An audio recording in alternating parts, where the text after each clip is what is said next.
JEE 2026 में बड़ा बदलाव आपको देखने को मिलेगा, इसलिए पूरा वीडियो को बहुत ध्यान से देखिएगा। वीडियो को लाइक और चैनल को सब्सक्राइब कर दीजिए, क्योंकि पीसी सर आईटीजे और नीट के सारे कंटेंट, इंडिया का top most content, lectures, study material सब कुछ फ्री ऑफ कास्ट दे रहे हैं। इसलिए कहते हैं करो कुछ यूं कि हर मुश्किल की आसानी निकल आए, तुम्हारी हर समस्या का मानी निकल आए, किसी को हंसाओ इतना कि उसकी आंख से पानी निकल आए। सबसे पहले चीज कि जेई 2026 में जो आपको ये कंफ्यूजन था कि परसेंटेज का लिमिट हटा दिया गया है, ऐसा कुछ भी नहीं है। याद रखिएगा, जेई 2026 में 75% क्राइटेरिया नॉट रिमूव्ड, 75% वाला क्राइटेरिया हटाया नहीं गया है, यानी 75% का जो क्राइटेरिया था वो आज भी है, 2026 में भी रहेगा। इसलिए बहुत अलर्ट रहिएगा।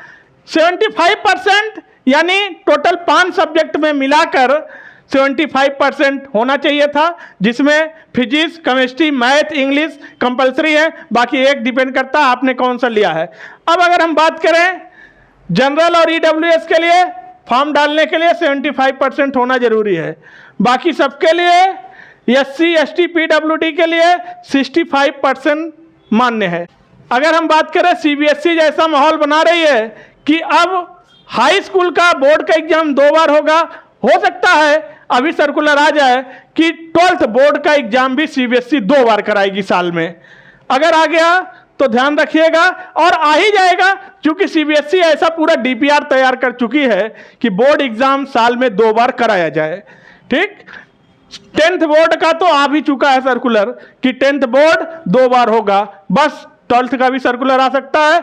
अगर सीबीएसई बोर्ड एग्जाम पहला होगा और वो नवंबर दिसंबर में होगा 2025 में, तो याद रखिएगा जेई मेंस जनवरी 26 में होगा। जेई मेंस कब होगा? जनवरी 2026 में। अगर सीबीएसई बोर्ड दूसरा होता है फरवरी मार्च 2026 में, तो जेई मेंस का दूसरा बार हो जाएगा अप्रैल में, और बाकी एडवांस तो मई में जाएगा, उसमें कोई शक नहीं है। और याद रखिएगा कंपटीशन और कट ऑफ की अगर हम बात कर लें तो competition day by day JEE में बढ़ रहा है, क्योंकि डे बाय डे स्टूडेंट का नंबर बढ़ रहा है, एप्लीकेंट बढ़ रहे हैं। अगर एप्लीकेंट बढ़ रहे हैं तो जेई में टफ होता जा रहा है। यानी कहने का मतलब, अगर आप डाटा देखिए तो 2022 में 9 लाख स्टूडेंट अपीयर हुए थे जेई में, ठीक, और उस समय 88% गया था कट ऑफ। 2023 में 11 लाख स्टूडेंट हो गए, 9 लाख से बढ़ गए 11 लाख स्टूडेंट, और तब कट ऑफ गया था 90%। कट ऑफ भी बढ़ रहा है, जैसे जैसे स्टूडेंट बढ़ रहे हैं वैसे वैसे कट ऑफ बढ़ रहा है। 2024 में 14 लाख स्टूडेंट हो गए और कट ऑफ चला गया 93%। 2025 में लगभग 16 लाख स्टूडेंट हो गए और कट ऑफ भाग गया 95% पर। अगर 2026 में हम बात करें तो ये मान के चलिएगा लगभग 17 लाख स्टूडेंट होना कोई बड़ी बात नहीं है जेई के लिए। 17 लाख स्टूडेंट हो जाएंगे। अब कट ऑफ तो 100% नहीं बोल सकते, लेकिन यह है कि 97% तक कट ऑफ परसेंटाइल जा सकता है। ये बात समझ, क्योंकि जिस तरह से जेई मेंस आईआईटी टफ होता जा रहा है, बहुत क्रीम बच्चा चाहिए आईआईटी को, उस तरह से हर साल नंबर ऑफ एप्लीकेंट बढ़ रहा है। नंबर ऑफ एप्लीकेंट बढ़ रहा है तो कट ऑफ बढ़ रहा है।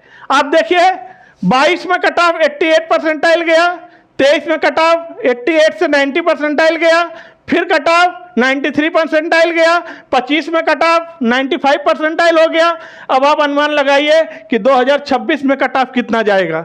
यानी अगर आप अभी से कमर कस लेंगे तो अभी भी टाइम है, अभी भी आप सिलेबस को कवर कर सकते हैं, और आईटीजेई में क्वालिफाई करके आप आईआईटी में, एनआईटी में, ट्रिपल आईटी में कहीं ना कहीं दाखिला पा सकते हैं। तो आप लोग वीडियो को लाइक कर दीजिए, चैनल को सब्सक्राइब कर दीजिए, बेल आइकन प्रेस कर दीजिए। एक दिन मैं आपको वीडियो बना के दूंगा कौन कौन से टॉपिक ज्यादा इंपॉर्टेंट है जेई के लिए, वही पढ़ के जाना, तुम्हारा सिलेक्शन पक्का हो जाएगा। तो फिर आपसे मिलते हैं नेक्स्ट वीडियो में, तब तक के लिए थैंक यू, टेक केयर।